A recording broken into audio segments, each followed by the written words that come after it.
சில நேரம் தப்பு செஞ்சா வீட்டுல சொல்றாங்கல்ல, வெளியில போய் யார்கிட்ட என் புள்ள நினைச்சிடாது, சொல்லாத. குடும்ப மானத்தை வாங்குறதுக்குன்னே பிறந்தவனே, வெக்க கேடுடா, என் வயிற்றுல பிறந்தவன் எங்கேயும் போய் சொல்லிடாத. உன்னை பெத்ததுக்கு ஒரு அம்மிக்கல்லையாவது பெத்திருக்கலாம், தேங்காவை வச்சு சட்னி அரைச்சு சாப்பிட்டுருப்பேன். ஆனா படைச்ச எங்க ஐயா என்னை பார்த்து ஒரு நாள் அப்படி சொல்லதே இல்ல. என் மவன்டா நீ, மகன்டா, என் மவன்டா நீ, மயன்டா நீ, என் மக, என் மக.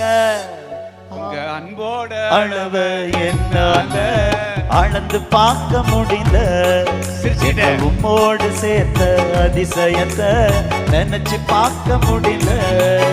உங்க அன்போட அளவு என்னால அளந்து பார்க்க முடியல, உம்மோடு சேர்த்த அதிசயத்தை நினைச்சு பார்க்க முடியல. உங்க அன்புக்கு ஈடே இல்ல, உங்க பாசத்துக்கு நிகரே இல்ல. உங்க அன்புக்கு ஈடே இல்ல, உங்க பாசத்துக்கு